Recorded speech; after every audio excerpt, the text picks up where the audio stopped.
विश्व शिल्पी भगवान विश्वकर्मा की जयंती के अवसर पर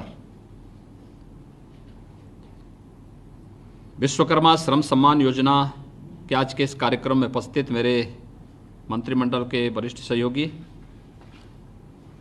श्री सिद्धार्थनाथ सिंह जी, विभाग के राज्य मंत्री चौधरी उदय भान जी, प्रदेश के मुख्य सचिव श्री आर के तिवारी जी, कृषि उत्पादन आयुक्त श्री आलोक सिन्हा जी, अवस्थापना और औद्योगिक विकास के आयुक्त श्री आलोक टंडन जी, अपर मुख्य सचिव वित्त श्री संजय मित्तल जी, अपर मुख्य सचिव सूक्ष्म लघु और मध्यम उद्यम श्री नवनीत सहगल जी, हमारे प्रदेश के सभी बैंकों के हमारे महाप्रबंधक और मुख्य महाप्रबंधक गण, लाभार्थीगण, जनपद में जुड़े हुए हमारे सभी प्रशासनिक और विभागीय अधिकारीगण, आज एक साथ विश्वकर्मा जयंती भी है और आदरणीय प्रधानमंत्री नरेंद्र मोदी जी का पावन जन्मदिन भी है। मैं सबसे पहले आप सबको इस पावन आयोजन का हृदय से बधाई देता हूं। हम सब जानते हैं कि भगवान विश्वकर्मा इस सृष्टि के रचयिता माने जाते हैं, इसके शिल्पी माने जाते हैं। स्वाभाविक रूप से सृष्टि के शिल्पी का जन्मदिन सामान्यतः हम लोग कारखानों में, वर्कशॉप में तो मनाते ही हैं, लेकिन वह केवल पूजा तक सीमित न रहे बल्कि वह आत्मनिर्भरता की ओर हमें अग्रसर कर सके और आर्थिक स्वावलंबन की ओर हम सबका हमें ले जा सकें। यह सोच और यह मार्गदर्शन जिनकी प्रेरणा से हमें प्राप्त हुई, उनका जन्मदिन भी आज है, यानी प्रधानमंत्री नरेंद्र मोदी जी का जन्मदिन भी आज है।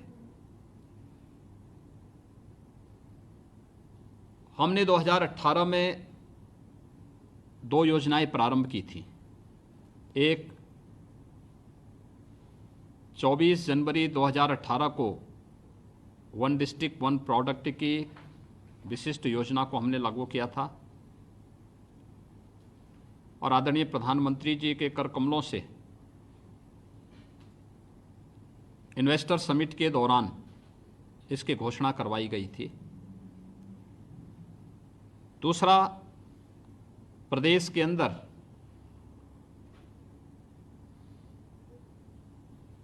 भारत के गांव जिसके लिए ग्राम स्वराज की परिकल्पना साकार करते थे, ऐसे अपने परंपरागत कारीगर, शिल्पकार और उन परंपरागत उद्यम से जुड़े हुए उन सभी कारीगरों के सम्मान के लिए एक विशिष्ट योजना चलाई थी। दिसंबर 2018 में विश्वकर्मा श्रम सम्मान, इसमें हम लोगों ने लगभग 16 कैटेगरी के लोगों को इसमें चिन्हित किया था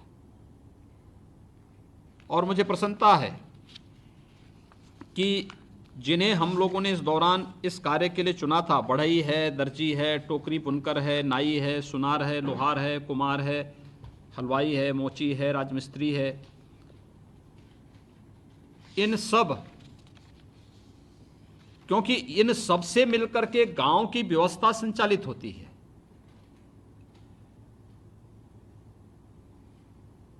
आप इनमें से किसी एक व्यक्ति के बगैर गांव की व्यवस्था को आप मान पाएंगे कि चल पाएगा, या समाज की व्यवस्था चल पाएगी? नहीं चल पाएगी। लेकिन ये तबका उपेक्षित पड़ा हुआ था, कोई पूछता नहीं था। जैसे तैसे यह अपनी आजीविका को चला रहा था। उसके पास हुनर था लेकिन उसके लिए मंच नहीं था। उसके पास परंपरागत ज्ञान का एक अनुभव था लेकिन उसको आगे बढ़ाने के लिए प्रोत्साहन का अभाव था। आदरणीय प्रधानमंत्री मोदी जी की प्रेरणा से हम लोगों ने इस सृष्टि के शिल्पी विश्वकर्मा जी के नाम पर एक योजना चलाई, विश्वकर्मा श्रम सम्मान। और विश्वकर्मा श्रम सम्मान के माध्यम से इन सभी कैटेगरी को इसके साथ जोड़ते हुए एक निश्चित प्रशिक्षण के दौरान उन्हें निश्चित मानदेय और फिर टूल किट उपलब्ध करा करके इस कार्यक्रम को आगे बढ़ाने का ये कार्यक्रम आगे बढ़ाया गया। और मुझे प्रसन्नता है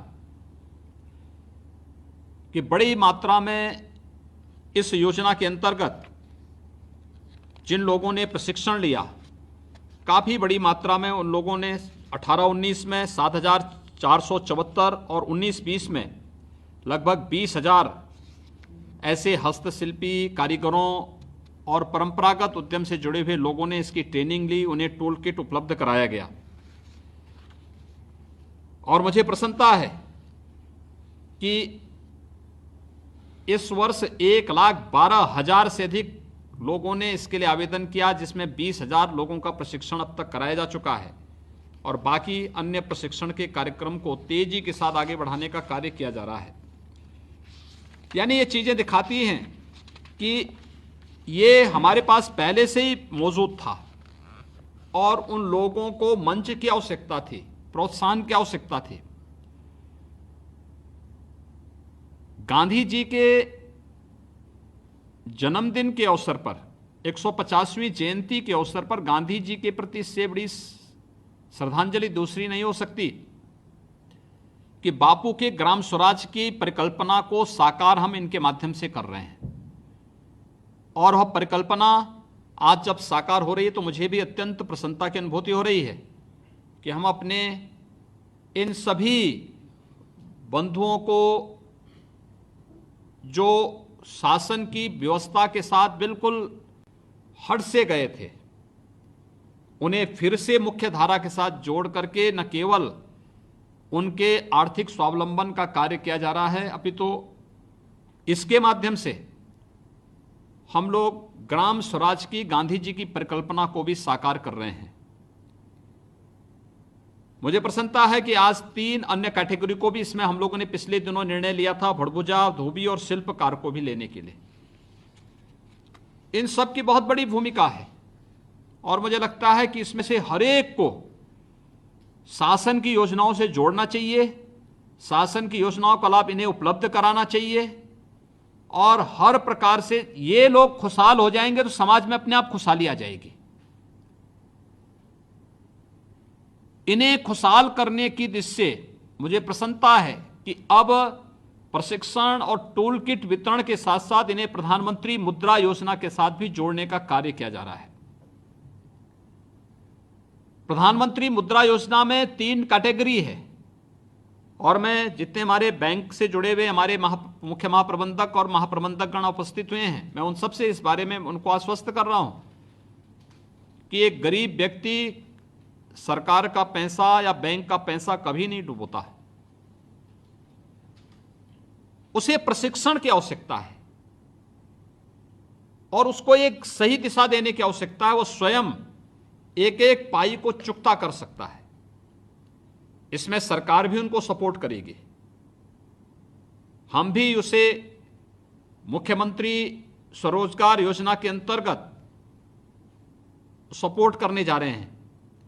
हमने विश्वकर्मा श्रम सम्मान के लिए 1 डिस्ट्रिक्ट 1 प्रोडक्ट के लिए और हर एक स्थान पर एक नए स्टार्टअप के लिए धनराशि की पर्याप्त व्यवस्था अपने बजट में की है। हम इसके लिए उन्हें प्रोत्साहित करेंगे। लेकिन हमारे इस कैटेगरी से जुड़े हुए जितने भी लोग हैं, जो लोग पहले से ही अपना काम करते आए हैं, नाई है, धोबी है, मोची है, दर्जी है, हलवाई है, कुम्हार है या अन्य जो भी इस कार्य के साथ जुड़ा हुआ है, बहुत शराफत के साथ अपना काम करता है, लेकिन उसको सही दाम नहीं मिल पाता था। इसलिए हम लोगों ने ट्रेनिंग के साथ उसे ट्रेनिंग के दौरान मानदेय देना, मानदेय देने के बाद फिर उसको एक मंच देना जिससे वो अपने कार्यक्रम को आगे बढ़ा सकें। और आज ये कार्यक्रम विश्वकर्मा श्रम सम्मान के माध्यम से बृहद स्तर पर इस कार्यक्रम को हम आगे बढ़ाने का कार्य कर रहे हैं। मुझे प्रसन्नता है कि हमारा जो lead bank, bank of Baroda, लगातार इस कार्यक्रम के साथ हमारे साथ जुड़ा हुआ है और प्रत्येक बैंक इस दिशा में हमें सहयोग कर रहा है। आज जब हमारे स्टेट लेवल बैंकर्स कमेटी से जुड़े हुए सभी हमारे पदाधिकारीगण भी यहाँ मौजूद हैं, मेरी आप सबसे अपील होगी कि मुद्रा योजना के अंतर्गत या अन्य तमाम जो योजनाएं हमारी संचालित हो रही, इन योजनाओं के अंतर्गत गांव-गांव में हमारा तमाम कारीगर बैंक के साथ जुड़ करके वहाँ से पैसा लेना चाहता है, लेकिन कहीं ना कहीं उसके सामने कुछ परेशानियां आती हैं। हर एक जनपद के लिए हमें कुछ टारगेट तय करने पड़ेंगे, अभियान चलाना पड़ेगा। जैसे एमएसएमई के लिए जिस दिन पीएम पैकेज घोषित हुआ था, उसके अगले दिन ही उत्तर प्रदेश में 2002 करोड़ रुपए का लोन वितरित हुआ। पूरे देश के अंदर एक नया मैसेज उसका था। ऐसे ही हम लोगों को इसमें करना होगा कि हर एक जनपद के लिए, हर एक शाखा के लिए टारगेट तय करने पड़ेंगे और टारगेट तय करते हुए बैंक को भी इस बारे में समझना पड़ेगा कि बैंक का पैसा जब सर्कुलेशन में आएगा तो ही बिजनेस बढ़ेगा और बिजनेस बढ़ाने के लिए हर एक व्यक्ति को बैंक के साथ जोड़ना, वित्तीय संस्थाओं पर उसका एक अटूट विश्वास होना और फिर अगर हम इस वित्तीय सर्कुलेशन के साथ उसको जोड़ लेंगे तो आपकी जमा पूंजी कई गुना बढ़ जाएगी। क्योंकि आज तो हर एक व्यक्ति डिजिटल पेमेंट के साथ जुड़ना चाहता है, सहूलियत है उसके लिए, काफी सुविधाएं हैं। हम लोगों ने कोरोना कालखंड के दौरान बैंक के कार्यों को देखा है, अद्भुत कार्य है। उस दौरान कोरोना वॉरियर्स के रूप में जिस रूप में बैंकों ने अपनी सेवाएं दी, बहुत अद्भुत थी, बहुत सराहनीय थी। और मैं चाहूंगा कि ये समय है जब हम अब कोरोना कालखंड से उभरने की दिशा में आगे प्रयास कर रहे हैं। सारी चीजें खुल चुकी हैं, चौथे चरण के अनलॉक की दिशा में हम लोग बढ़े हैं। उन स्थितियों में कोई भी आवेदक है, अगर जिला प्रशासन या जिला उद्योग केंद्र या फिर हमारे शासकीय विभाग के द्वारा उसके लिए प्रस्तावित किया गया है, तो मान के चलिए कि वो पैसा आपका डूबेगा नहीं, बल्कि वह आगे काम करेगा। और उसने अगर प्रशिक्षण लिया है, अच्छा काम वो इस दिशा में कर सकता है और हम लोग इस दिशा में प्रयास कर पाएंगे तो बहुत अच्छा कार्य होगा। सबसे बड़ी बात यह है कि 4000 लाभार्थी और 60 करोड़ का ऋण वितरण का एक कार्यक्रम, बहुत बड़ा कार्यक्रम है। आप सोचिए, 4000 लाभार्थी, 4000 परिवार तो सीधे सीधे इसके साथ जुड़ रहा है। 4000 हर एक लाभार्थी के साथ भी 2, 3, 4, 5 लोग अलग से होते हैं। यानी आज कितना बड़ा लोगों का रोजगार का एक माध्यम और उनके आर्थिक स्वावलंबन का माध्यम दे रहे हैं। एक हलवाई अकेले नहीं काम करता है, उसके साथ हेल्पर होते हैं, पूरा एक ग्रुप होता है। एक कुमार अकेले नहीं होता है, कई लोग उसके साथ काम करते हैं। यानी इतने लोगों के साथ काम होता है, इतने लोग कार्य उसके साथ जुड़ते हैं, अलग अलग। उसमें वो अकेले नहीं, कई लोगों का माध्यम बनता है वो स्वावलंबन का। तो एक बड़ी ताकत को आप लोग सपोर्ट कर रहे हैं। अगर हम उत्तर प्रदेश को देखेंगे, उत्तर प्रदेश में इसकी व्यापक संभावनाएं हैं। उत्तर प्रदेश को अगर हम देखेंगे, हमारे यहां जो छोटे छोटे कस्बे थे, ये कभी गांव थे, लेकिन कस्बे क्यों बने? क्योंकि उन्होंने कोई एक स्पेसिफिक चीज पर काम करना प्रारंभ किया और वह कार्य इतना व्यापक स्तर पर फैला कि प्रदेश और देश के अंदर उसका नाम हुआ। हमने कुछ को तो 1 डिस्ट्रिक्ट 1 प्रोडक्ट में लिया है, बहुत सारी चीजें भी नहीं ले पाए हैं, उनको भी हम धीरे धीरे करके आगे उसको भी हम उसके साथ जोड़ेंगे। लेकिन परंपरागत पेशे से जुड़े हुए लोगों को प्रोत्साहित करते हुए अगर हम आर्थिक स्वावलंबन की ओर अग्रसर कर पाएंगे तो ये कस्बे, ये गांव फिर से अपनी पहचान को स्थापित कर पाएंगे और ढेर सारा रोजगार का सृजन भी लोग करने में सफल होंगे। मुझे प्रसन्नता है कि आज सिडबी के अधिकारीगण भी यहां मौजूद हैं। सिडबी ने पिछले दिनों लखनऊ में अपने मुख्यालय की आधारशिला यहां पर रखी है और सिडबी इस दिशा में हम लोगों के 20 लाख एमएसएमई यूनिट को लोन देने के लिए बैंकों के साथ जोड़ करके इस कार्यक्रम को आगे बढ़ाने में उन्होंने अपनी सकारात्मक रुचि दिखाई है, जिसमें 7.5 लाख से अधिक यूनिट को अब तक ये दिया जा चुका है। शेष को भी हम एक समय सीमा के अंदर इस सुविधा का लाभ देंगे।